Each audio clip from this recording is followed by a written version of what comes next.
एक बार फिर आपका स्वागत है। आप देख रहे हैं न्यूज़ 18 जम्मू कश्मीर लद्दाख हिमाचल पर ब्रेकिंग एट 10।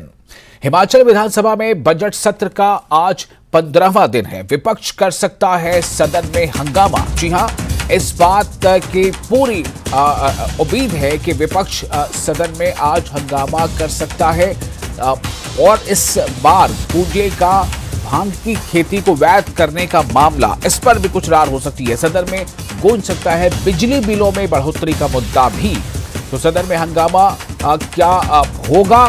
क्या जो सत्ता पक्ष है वो विपक्ष को आश्वस्त कर पाएगा, उसे कन्विंस कर पाएगा, या फिर अपने मुद्दे पर अपनी राय रखते हुए वो हंगामा होगा? कई मुद्दों को लेकर विपक्ष जो है वो लगातार हमलावर है। जब से नई सरकार का गठन हुआ है उसके बाद लगातार नई सरकार की कई नीतियों को लेकर, नई सरकार के कई फैसलों को लेकर विपक्ष लगातार हमलावर है। रणवीर हमारे साथ जुड़ चुके हैं ज्यादा जानकारी के साथ।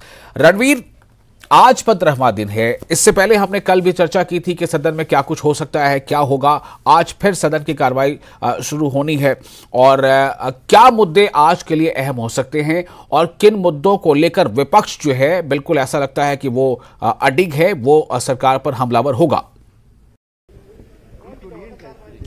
जी हाँ, पिछले कल हमने देखा कि किस तरह आउटसोर्स के मुद्दे पर सदन के भीतर हंगामा बरपा और उसके बाद विपक्ष जैसे ही नारेबाजी करते हुए सदन के बाहर निकला, उसके बाद जो है सदन के भीतर विपक्षी सदस्य नहीं लौटे। तो आज देखना होगा कि आज किस तरह का रुख रहने वाला है। भाजपा विधायक दल जो है लगातार मंथन कर रहा है और चर्चा इस बात की हो रही कि आज किस मुद्दे पर जो है सत्ता पक्ष को घेरा जाएगा। देखना होगा कि सदन में क्या कुछ होगा।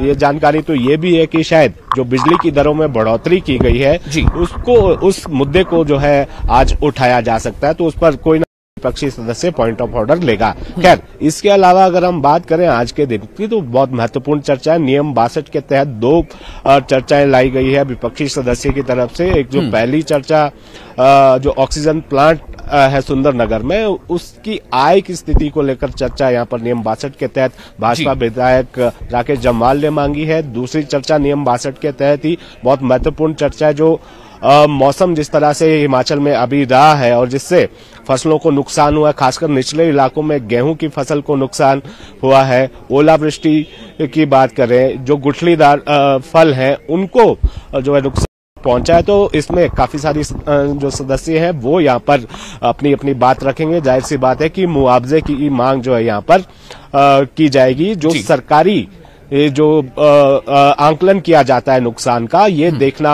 होगा कि यहाँ पर उस पर किस तरह से सवाल उठाए जाते हैं। एक नियम 63 के तहत एक अल्पकालीन चर्चा यहाँ पर लाई गई है। वैसे हमने हर विधानसभा सत्र में देखा है कि कोई ना कोई जो भांग की जो खेती है उसको लेकर चर्चा सदन में लाता है कि इस खेती को वैध किया जाए। इसकी मेडिसिनल वैल्यू को देखते हुए और जो इसके जो औषधीय गुण है और जो इंडस्ट्रियल को का हवाला दिया जाता है। लेकिन देखना होगा कि लंबे समय से हिमाचल में इस तरह की मांग होती रही है, लेकिन जिस तरह से चरस जो है नशे के रूप में भी इस्तेमाल होती है, तो लेकिन इस पर कोई खास नीति आज तक जो है बन नहीं पाई है। तो ये चर्चा आज भाजपा विधायक पूरन ठाकुर ने, जो द्रंग से विधायक है, उन्होंने चर्चा यहाँ पर मांगी है। और इसके अलावा नियम 130 के तहत 2 महत्वपूर्ण चर्चाएं इसमें लगी हुई है। नियम 130 के तहत कांग्रेस के 4 विधायकों ने चर्चा मांगी है। जो कर्मचारी लोक सेवा आयोग जिसे भंग कर दिया गया था पिछले 3 सालों में, जो तृतीय और चतुर्थ श्रेणी के भरे गए हैं, उनमें अनियमितताओं की जो है आरोप लगे हैं। इसको लेकर सदन में जो है चर्चा मांगी गई है। इसमें मलेंद्र राजन है, केवल सिंह पठानिया, सुरेश कुमार और अजय सोलंकी, कांग्रेस के जो 4 विधायक हैं, उन्होंने इस पर चर्चा मांगी है। और इसके अलावा मनरेगा को लेकर भी जो है नियम 130 के तहत 2 विधायक, एक चंद्रशेखर और डीएस ठाकुर, उन्होंने जो है चर्चा आज मांगी है कि किस तरह से ये देखा जा रहा है कि मनरेगा में दिहाड़ीदारों को भी दिक्कत आ रही है। पंचायत में जिन पर जिम्मा है इस योजना को आगे ले जाने का, उनको भी काफी सारी परेशानियों का सामना करना पड़ रहा है। तो ये आज जो है बिजनेस है आज के हाउस का। तो देखना होगा कि आज सदन के भीतर क्या कुछ रहता है। क्या जनहित के मुद्दों पर चर्चा होती है या है आउटसोर्स कर्मचारियों का। और जाहिर है कि जब वो आउटसोर्स होते हैं कई बार वो थर्ड पार्टी या थर्ड कोई कंपनी होती है उसके जरिए से वो लिए जाते हैं, उनका एक समय सीमा उनकी होती है। तो जिस पर जो सुखविंदर सिंह सुक्खू जो सीएम उन्होंने एक तरह से पलटवार भी किया है, जवाब दिया है कि अपने समय में आपने कुछ किया नहीं और आपने ऐसी चीज़ें कर दी और हम तो उसको लेकर के एक नीति बनाने वाले हैं। तो क्या ये वाला मुद्दा थोड़ा ज़्यादा मतलब मुझे लगता है कि इस पर विपक्ष भी हमलावर होगा और क्या इसको जो चर्चा होनी है या जो सरकार का को जो कदम उठाना है कि उसके लिए वो क्या एक स्ट्रैटेजी बनाती है कि ऐसे जितने भी एम्प्लॉयज़ हैं जो आउटसोर्स थे या और भी दूसरे जो रेगुलर नहीं थे उनके लिए क्या कदम उठाए जा सकते हैं, संकेत क्या मिल रहा है? जी हाँ, देखिए, एक तो अगर विपक्ष की रणनीति की बात करें तो जो एक टोकन ऑफ प्रोटेस्ट रहता है वो प्रदर्शन यहाँ पर विपक्ष ने अपनी बात सदन के भीतर रखी और नाराजगी उस पर जाहिर की है। जाहिर सी बात है कि आउटसोर्स का मुद्दा आज का नहीं है, बहुत पुराना है। लगातार इनके लिए नीति बनाने की मांग जो है लगातार की जाती है, लेकिन इनके सबसे जो आड़े इनके लिए जो नीति बनाने में वो आ रहा है वो R&P रूल है। नियम और नियमों के तहत नियम और जो शर्तें हैं भर्ती के वो ये फुलफिल नहीं करते और कंपनी के थ्रू ये रखे जाते हैं। तो संख्या वैसे इनकी ज्यादा है, 30 से 35 हजार है।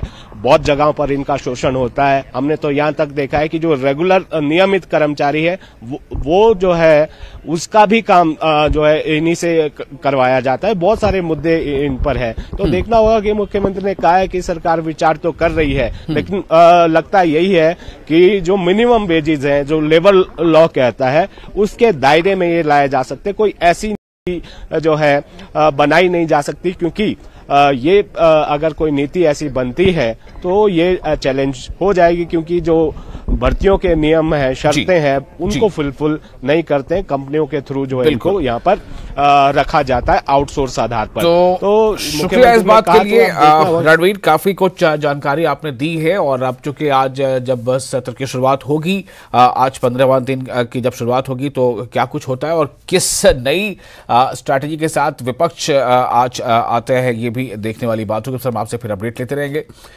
तो इस खबर के बाद आगे बढ़ते हैं, कांगड़ा की बात करते हैं।